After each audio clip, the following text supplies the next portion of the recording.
Hello viewers, welcome to BT Physics. I hope you guys are doing great. So this video is all about gravitation. This is one of the most important chapter in classical mechanics. Allow me to say the most important chapter, uh, but not in exam point of view. Why? क्योंकि exam में काफ़ी easy questions पूछे जाते हैं इसमें numericals भी ज़्यादा मुश्किल बनाया नहीं जा सकता। ऐसा नहीं कि वो लोग चाहते नहीं, पर बनाया नहीं जा सकता। इससे पहले कि आप चैप्टर की तरफ मूव करो, मैं आपको दो सवाल के साथ चैप्टर से इंट्रोड्यूस करवाने वाला हूँ। पहला सवाल क्या है, आपको पता होगा या फिर आपने सुना होगा कि every massive bodies attract each other. Massive bodies as in जिस बॉडी का मास है, ठीक है। तो कोई भी दो बॉडी जिसका मास है वो दोनों अट्रैक्ट करते ईच अदर, मतलब एक दूसरे को। पर हमने तो ऐसा कभी फील नहीं किया। बस अर्थ आपको अट्रैक्ट करता है या फिर अर्थ सारा चीज़ को अट्रैक्ट करता है, यही बस अपन फील करते हैं। पर कोई भी रैंडम बॉडीज उठा लो, उनको जोड़ लो, उनको रख लो पास में, पर वो लोग तो अट्रैक्ट नहीं होते अनटिल एंड अनलेस वो लोग मैग्नेटिक बॉडीज या फिर इलेक्ट्रिकली स्टैटिक, मतलब इलेक्ट्रोस्टैटिक चार्ज कुछ होल्ड नहीं करते, तब तक वो लोग एक दूसरे को अट्रैक्ट नहीं करते। तो यहाँ पे दिक्कत क्या है, वो लोग क्यों अट्रैक्ट नहीं करते? अगर अट्रैक्ट नहीं करते इसका मतलब वो लॉ गलत है? नहीं, ऐसा नहीं है। इसका आंसर मैं दूंगा। पहले देख लेते हैं कि सच में अट्रैक्ट नहीं करते हैं क्या। ये देखो, ये दो बॉडीज दिख रहा है आपको, ऑलमोस्ट इक्वल वेट है इसका दोनों का। सो देखते हैं ये दोनों अट्रैक्ट करता है नहीं करता। मैं बिल्डअप क्यों दे रहा हूँ? नहीं करता, सबको पता है। अभी कुछ कॉन्ट्रास्टिंग मासेस देखते हैं, मतलब जिनमें मास डिफरेंस कुछ ज़्यादा हो। ठीक है, देखो ये एक छोटा सा पिक है, मतलब गिटार पिक है ये। ठीक है, इसका वेट बहुत ही निग्लिजिबल है। ठीक, ये देखो, ये एक आपको बड़ा सा बॉक्स दिख रहा है जिसके अंदर मेरा लैपटॉप रखा हुआ है। सो देखते हैं ये दोनों अटेंड करते नहीं करते। ऐसा रख देते हैं। हम्म, कोई अट्रैक्शन नहीं है। अब थोड़ा सा ज़्यादा कॉन्ट्रास्ट बढ़ा देते हैं। कॉन्ट्रास्ट मतलब आप कलर कॉन्ट्रास्ट मत समझो, मास डिफरेंस की बात कर रहा हूँ। डिफरेंस थोड़ा सा ज़्यादा बढ़ा देते हैं। अच्छा, आपको ये पेपर पीस दिख रहा होगा, इसका वेट क्या ही होगा? जब तक आपको कोई बताता नहीं है कि ये आपके ऊपर रखा हुआ है, आपको फील भी नहीं होगा। ठीक। सो अभी थोड़ा भारी ऑब्जेक्ट देखते हैं। चिंता मत करो, मेरे पास डम्बल वम्बल है नहीं। ये देखो, आपको ये गिटार दिख रहा है, मेरा गिटार है ये। सो ये काफ़ी बड़ा ऑब्जेक्ट है और इससे तो भारी ही है। तो देखते हैं इन दोनों में अट्रैक्शन होता है नहीं होता। अरे, हो रहा है भाई, मूव कर रहा है, मूव कर रहा है। रे रे रे, मजाक कर रहा था, नहीं मूव कर रहा है। तो ऐसा क्यों हो रहा है? हमने कॉन्ट्रास्टिंग बॉडी, मतलब मास डिफरेंस भी ज़्यादा रख के देख लिया, फिर भी मूव नहीं कर रहा।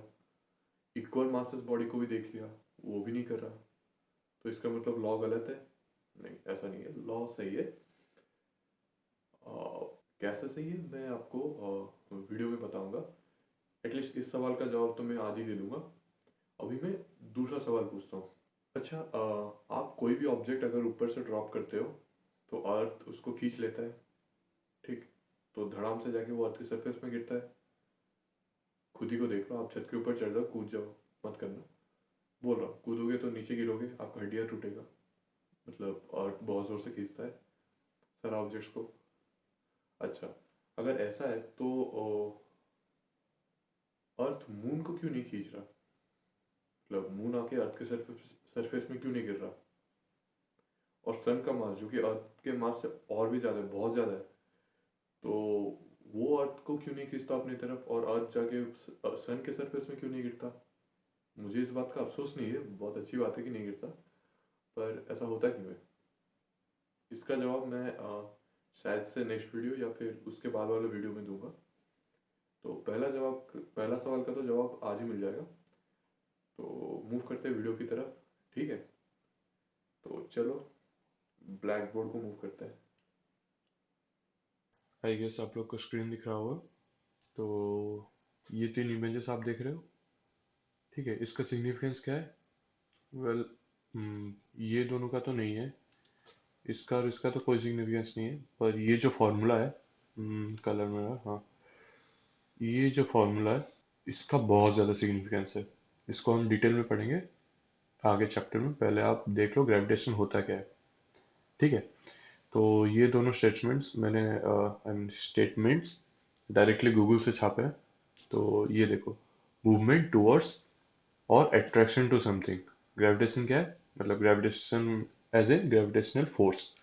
तो मूवमेंट टूवर्ड्स और अट्रैक्शन टू समथिंग मतलब कोई भी ऑब्जेक्ट किसी और ऑब्जेक्ट की तरफ मूव कर रहा है या फिर अट्रैक्ट हो रहा है, जरूरी नहीं मूव कर रहा है, बस उसके ऊपर एक अट्रैक्शन फोर्स लग रहा होगा, उसी फोर्स को हम लोग ग्रेविटी बोलते हैं, ठीक है।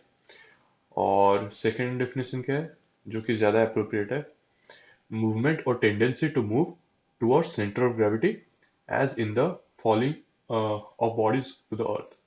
इसका मतलब इसका मतलब क्या है, मतलब मूवमेंट और अ टेंडेंसी टू मूव, मतलब आइदर मूवमेंट हो रहा है या फिर कोई खिंचाव, मतलब वो ट्राई कर रहा है मूव करने का, तो सेंटर ऑफ ग्रेविटी की तरफ।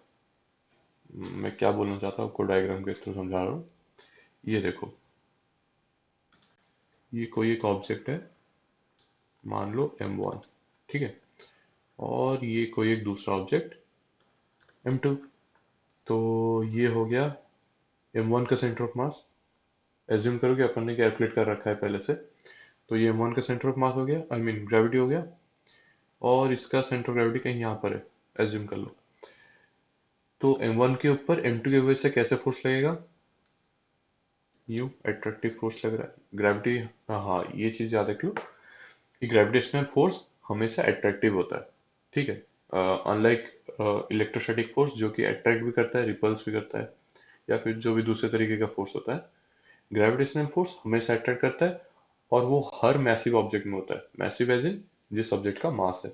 कोई मासलेस बॉडी है तो वो ग्रेविटेशनल फोर्स एग्जर्ट नहीं कर सकता, जिसका भी मास है वो ग्रेविटेशनल फोर्स एग्जर्ट भी करेगा और खुद एक्सपीरियंस भी करेगा, ठीक है। तो बस, हाँ, ये M1 के ऊपर M2 के वजह से ऐसे राइटवर्ड फोर्स आ रहा है। तो ये जो राइटवर्ड फोर्स है वो क्या होगा, इस सेंटर ऑफ ग्रेविटी के थ्रू पास करेगा। मतलब ये जो आप ऐसे ही बोल सकते हो कि ये जो सेंटर ऑफ ग्रेविटी है ये M1 को अपनी तरफ खींच रहा है। और इसका जो वाइस वर्सा है वो भी ट्रू है। वो क्या है कि M1 के वजह से M2 के ऊपर कौन से डायरेक्शन में फोर्स लग रहा होगा, ग्रेविटेशनल फोर्स, वो लेफ्टवर्ड डायरेक्शन में लग रहा है, यूं। तो ये जो लेफ्टवर्ड डायरेक्शन में फोर्स लग रहा है, इस फोर्स को अगर हम लोग ऐसे एक्सटेंड करेंगे, मतलब लाइन ऑफ फोर्स को या लाइन ऑफ एक्शन जो भी बोलना है आप बोल लो, स्ट्रेट लाइन नहीं हुआ जो भी है, तो ये भी M1 के सेंटर ऑफ मास से पास करेगा, I mean centre of gravity से, ठीक। तो बस, तो अभी दो मासेस एज्यूम करो, ये मान लो M1, ये मान लो M2, ठीक है। और इसको कोई एक एक्सिस एज्यूम कर लो, आप कहीं भी बना सकते हो, मैं यहाँ पे बना दिया, ठीक है। तो ये कोई एक एक्सिस हो गया, ये हो गया ओरिजिन, ठीक। तो M2 का जो पोजीशन वेक्टर है मान लो वो R2 है, और M1 का है R1। तो ये दोनों के बीच में क्या होगा, R12, ये डिस्टेंस को हम लोग R12 बोल रहे हैं, ठीक है। तो इस लाइन ऑफ एक्शन के अराउंड, मतलब line of action as in ये वाला,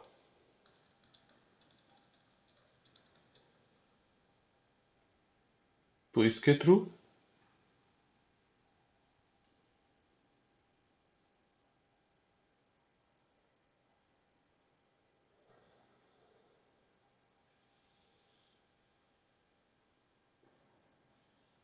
फोर्सेस लगेंगे, ठीक है। तो M2 M2 M1 के ऊपर किस डायरेक्शन में फोर्स एक्सर्ट करेगा, सोचो। M1 के ऊपर लेफ्टवर्ड है कि नहीं, तो लेफ्टवर्ड फोर्स एक्सर्ट करेगा, मतलब ये जो डायरेक्शन है, सॉरी मैंने कुछ गलत बोला ना, M1 के ऊपर M2 किस डायरेक्शन में फोर्स लगे एक्सर्ट करेगा, राइटवर्ड, हाँ। तो राइटवर्ड हो गया, तो इसको मान लो 2-1, ये कैप क्यों दिया मैंने? क्योंकि ये यूनिट वेक्टर डिनोट करता है। तो ठीक है, 2 1। तो उसी तरह से M1 M2 के ऊपर किस डायरेक्शन में फोर्स एग्जर्ट करेगा? लेफ्टवर्ड।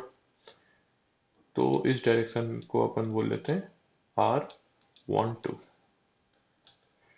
अच्छा, ये 1 2 2 1 कंफ्यूजिंग है ना? एक काम करते हैं, इसको मान लो ये जो लेंथ है DA, ठीक। ये जो डायरेक्शन है इसको मान लो R, कैपिटल आर। ये कैप दे देते हैं क्योंकि यूनिट वेक्टर डिनोट करता है, एज इन डायरेक्शन डिनोट करता है। और ये कैपिटल आर क्या डिनोट कर रहा है? राइटवर्ड। वैसे ही ये R12 क्या है? R cap L. ऐसे डिनोट करना नहीं है, पर कोई नहीं, अपने को बस बस अभी कॉन्सेप्ट समझना है। ठीक है, तो ये हो गया।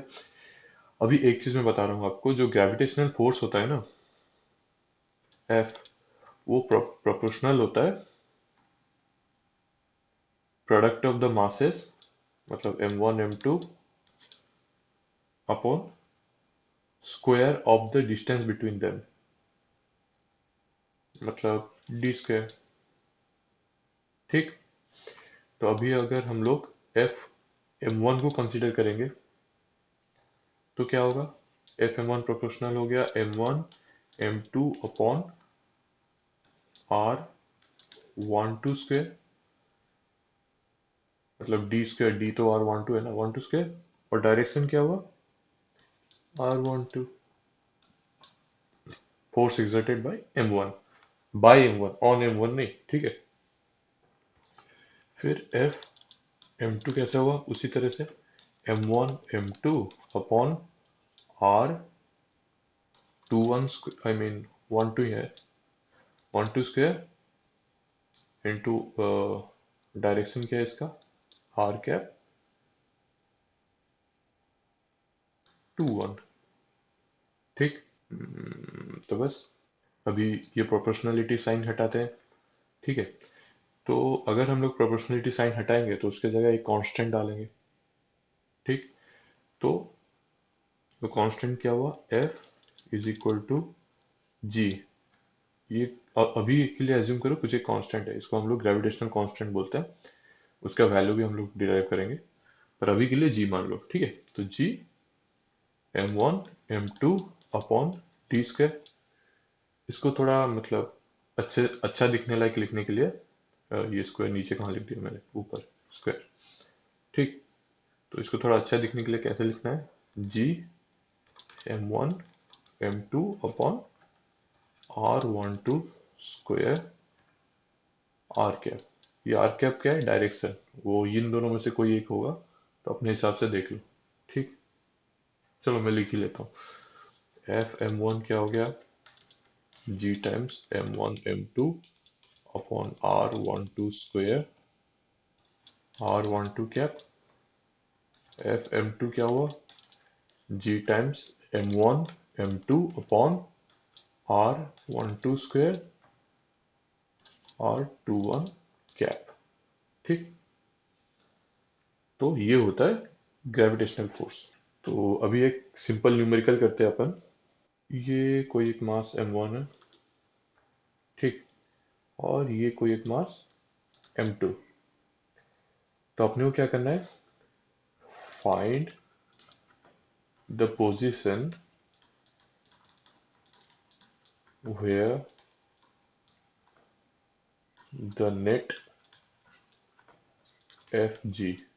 एफ जी क्या है? Gravitational force on a test excuse me, test mass m equals 0। ये मतलब m इक्वल 0 नहीं, अरे यार आप लोग गलत समझ लोगे। Test mass m F G equal 0, मतलब ये जो एफ जी है, नेट एफ जी, ये 0 आना चाहिए। ठीक है, तो आप लोग अभी पॉज करो इसको 2 मिनट के लिए। 2 मिनट नहीं, आप जितना टाइम लेना है पॉज करके अच्छे से सॉल्व करो इसको, फिर देखो। ठीक। तो आपने पॉज किया, सॉल्व किया, मुझे पता ही नहीं किया, पर कोई नहीं, मैं बता देता हूँ।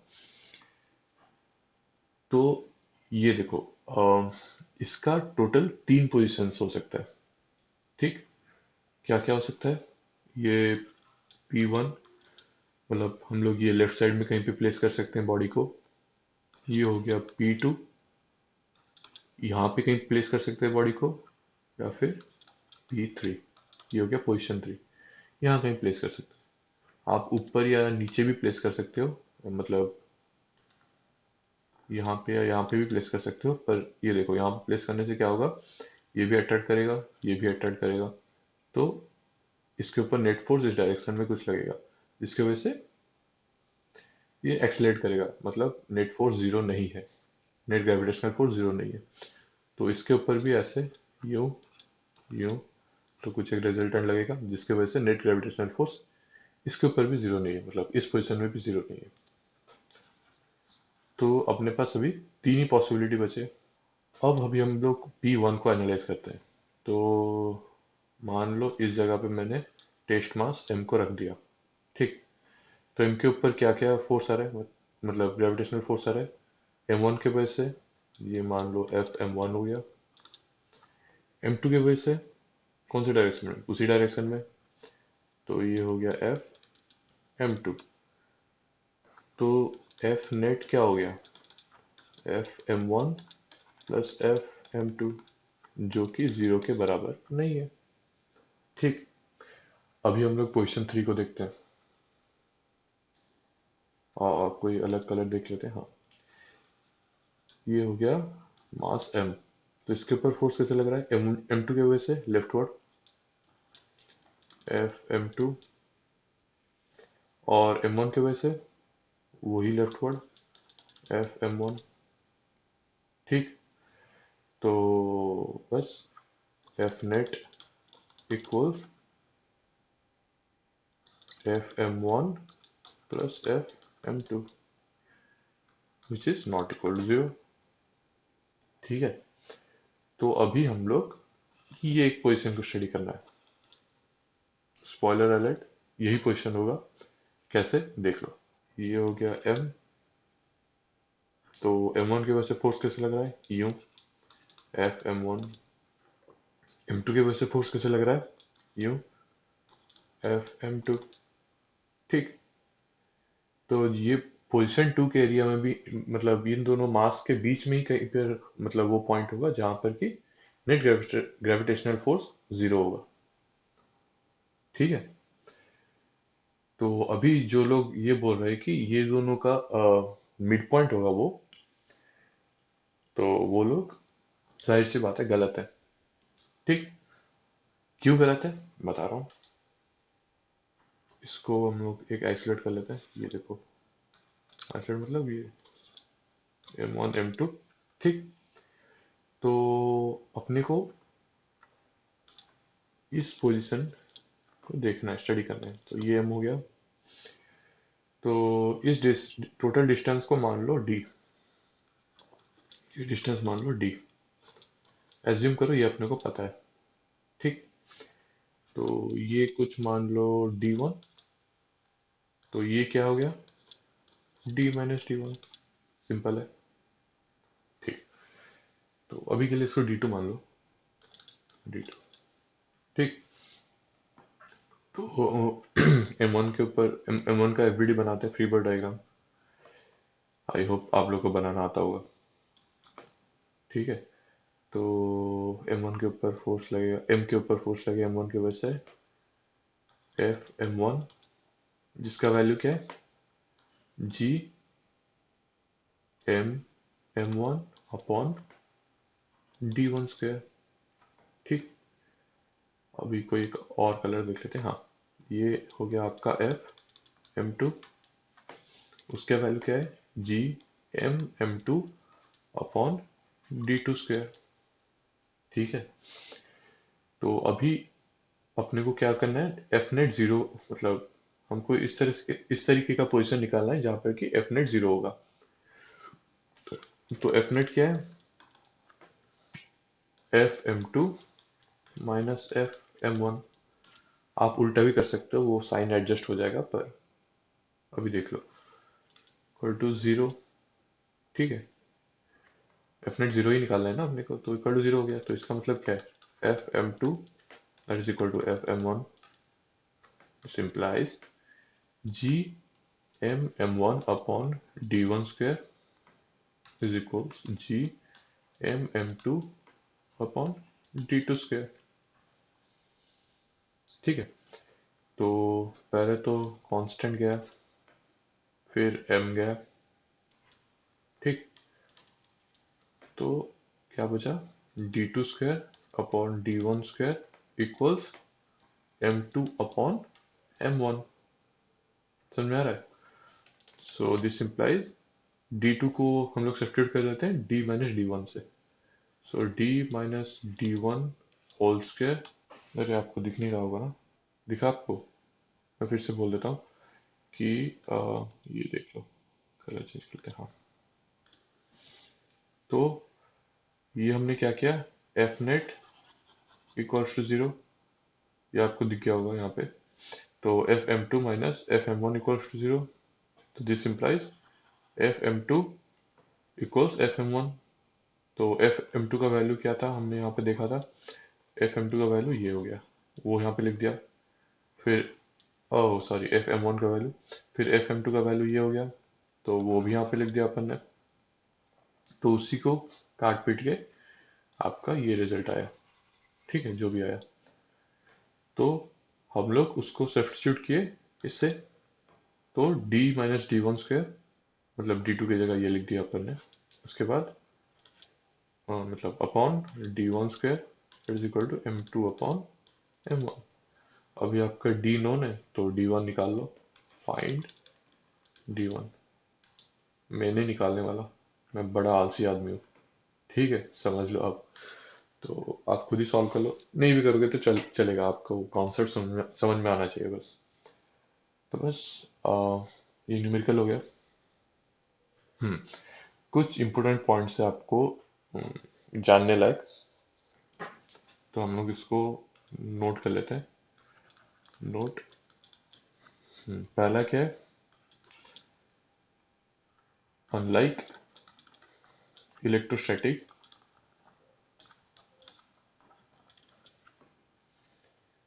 ग्रेविटेशनल फोर्स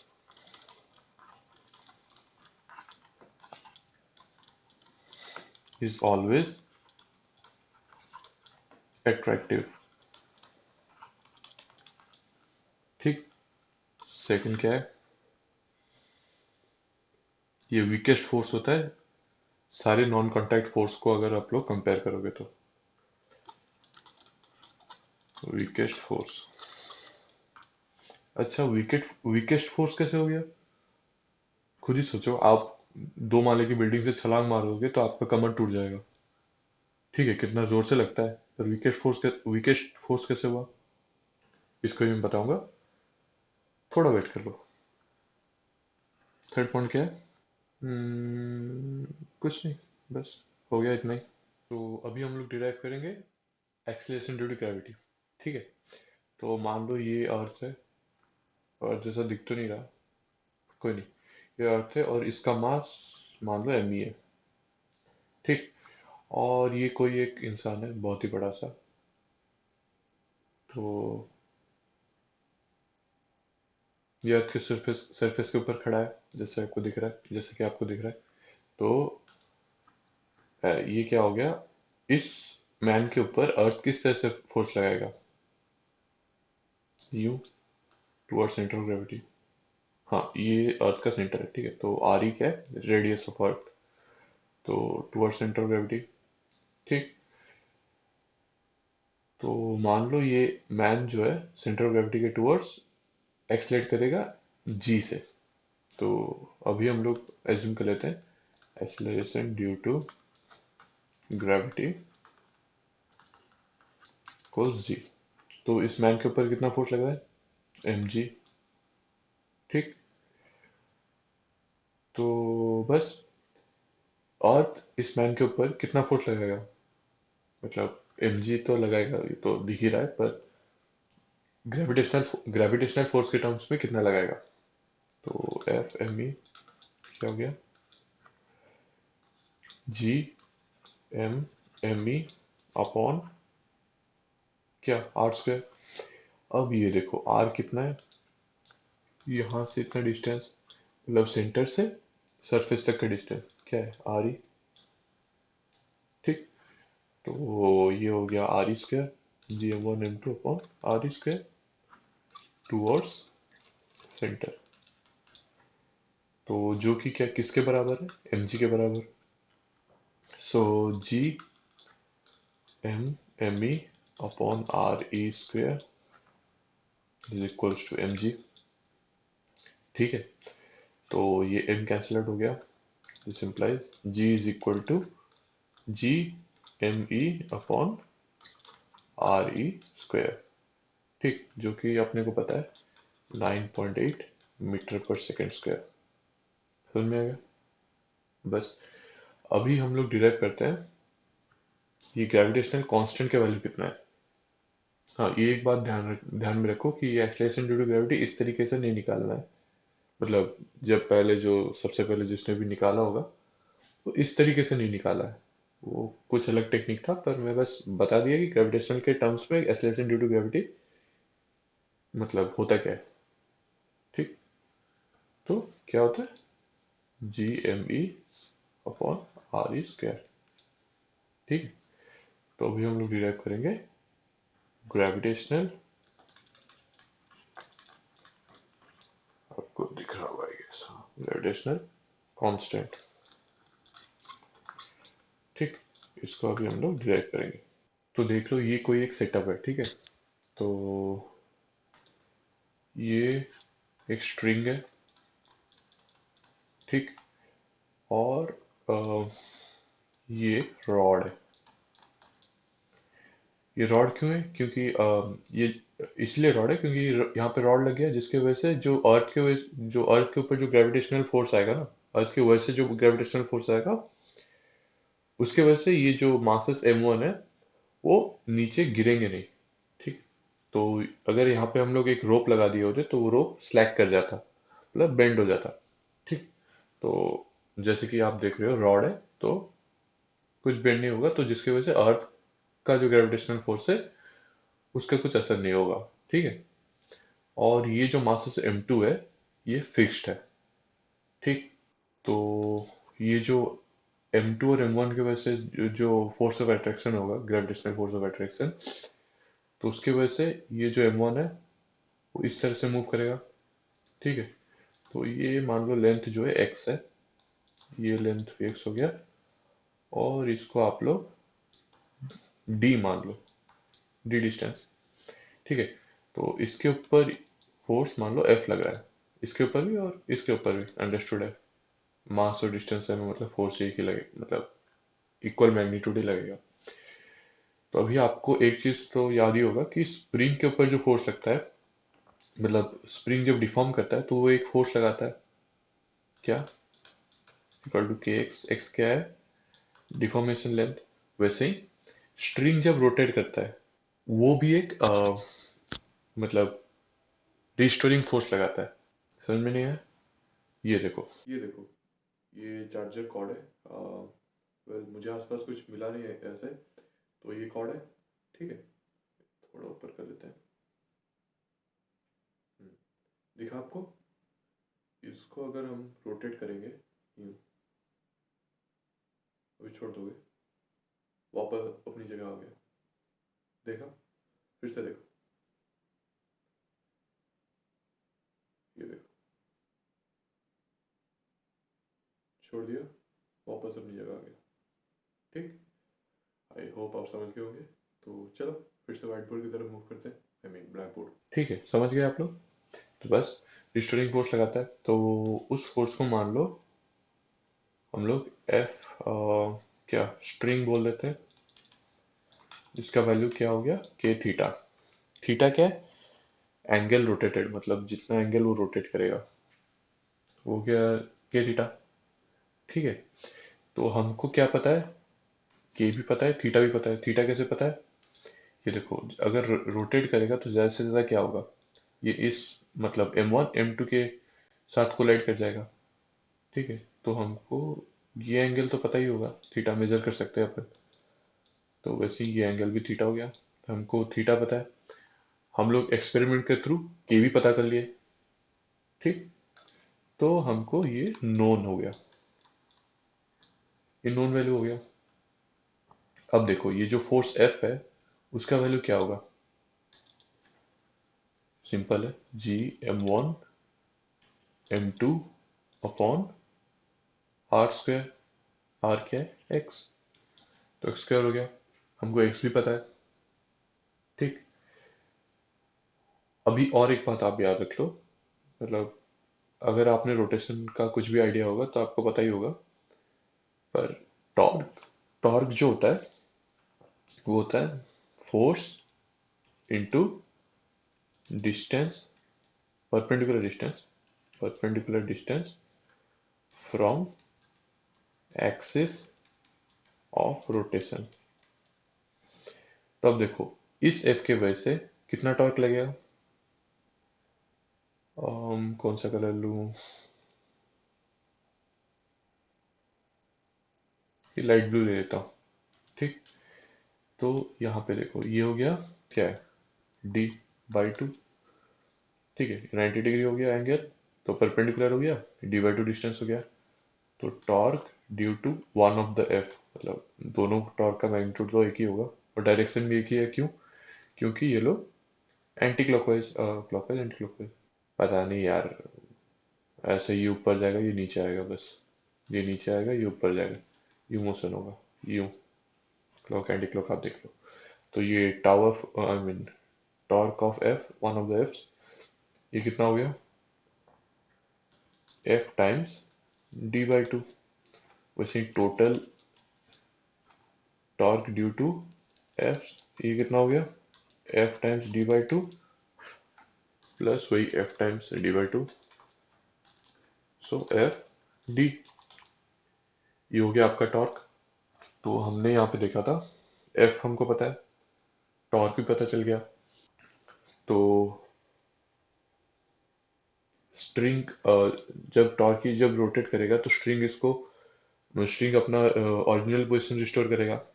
तो वो फोर्स कितना लगेगा? के थीटा, जो कि इसके बराबर होगा। ठीक है, तो K theta equals F D. तो K theta upon D is equal to, F का वैल्यू क्या है? G m1 m2 upon X square. ठीक है, तो अपने को जी निकालना है, तो G is equal to K theta X square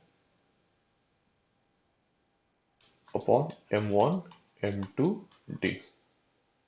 ठीक, और इसका वैल्यू मैं आपको बता देता हूँ, 6.67 इंटू 10⁻⁻11। ये 10⁻⁻11, ये देखो अच्छे से, आपको अगर सिग्निफिकेंस समझ में नहीं आ रहा है तो मैं बता रहा हूँ, 0.0000000, बहुत सारा जीरो, कितना, 11 जीरो, नहीं 10 जीरो, उसके बाद 667, तो नियरली इक्वल टू जीरो है, बहुत ही कम है। ठीक, तो अगर जी का वैल्यू बहुत कम हो गया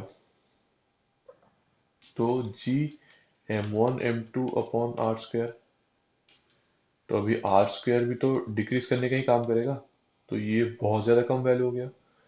तो अपने को क्या होना चाहिए कि m1 m2 जो मासेस है, आई गेस आपको दिख रहा है, m1 m2 जो मासेस है उसको बहुत ज़्यादा हाई होना पड़ेगा अगर आपको कुछ सिग्निफिकेंट मूवमेंट देखना है। तो इसी की वजह से मैंने जो आपको एग्जांपल्स मतलब दिखाए थे, वो पिक गिटार, वो बॉक्स पकड़ पकड़ के, उसमें कोई मूवमेंट क्यों नहीं हो रहा है?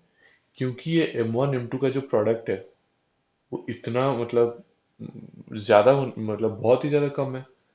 अगर जी का वैल्यू को हम लोग कंपेयर करेंगे तो जी तो ऑलमोस्ट जीरो के साथ मतलब बराबर है। तो इन्फाइनाइटली लार्ज कोई मासेस चाहिए जिसके वजह से आपको कुछ मूवमेंट दिखेगा। तो अभी आप लोग बोलोगे कि आपका मास तो अर्थ के सामने कुछ नहीं है, तो आप जब गिरते हो तो आपको इतना ज़्यादा चोट क्यों लगता है?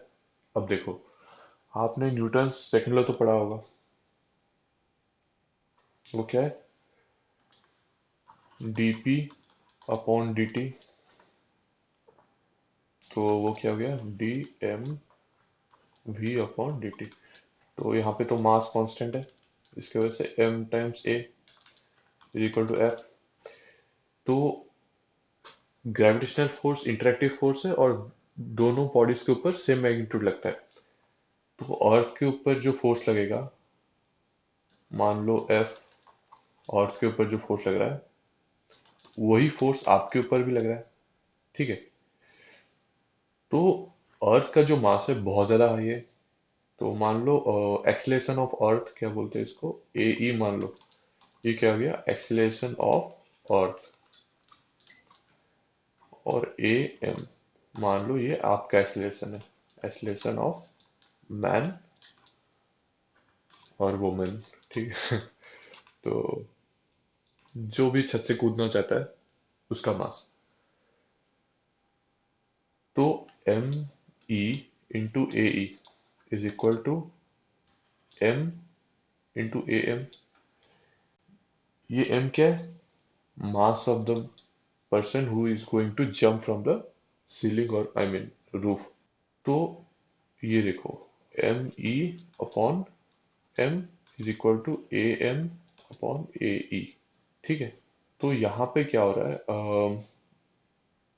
अच्छा आप इस तरह से मत समझो, आप ऐसे देखो, एम ई का वैल्यू एम से बहुत ज़्यादा आई है, तो M E is very very very greater than M. तो एम का मास नियरली जीरो है एम ई के सामने, ठीक है। तो उसके चलते अगर ये दोनों का प्रोडक्ट सेम होना है तो ए ई का वैल्यू बहुत ज़्यादा कम होना चाहिए एम से। इसीलिए आप अर्थ का जो एक्सीलरेशन है वो देख नहीं पाते हो, क्योंकि वो नियरली जीरो ही है। खाली आप एक्सीलरेट कर रहे हो, आपको जो एक्सीलरेशन है अर्थ के कंपैरिजन में इन्फाइनाइटली लार्ज है, जिसके वजह से आप बहुत ज़्यादा एक्सीलरेशन से अर्थ के सरफेस के ऊपर क्रैश करते हो। पर ऐसा अर्थ के साथ नहीं होता, मतलब अर्थ का मूवमेंट नियरली जीरो ही होता है, कुछ भी नहीं होता, ठीक है। I hope you get the point. Well I hope you like the video. तो अगले वीडियो में मैं न्यूमेरिकल्स करवाऊँगा, कुछ इंटरेस्टिंग होगा। और well, सारे तो इंटरेस्टिंग नहीं हो सकते, कुछ सिंपल भी होंगे, पर वो कॉन्सेप्ट्स बिल्डिंग में ज़्यादा इंपॉर्टेंट होते हैं, ठीक है। सिंपल क्वेश्चन से आपका कॉन्सेप्ट बिल्ड करता है। अगर आपको ये वीडियो पसंद आया so like share subscribe. Till then this is Satvik signing of.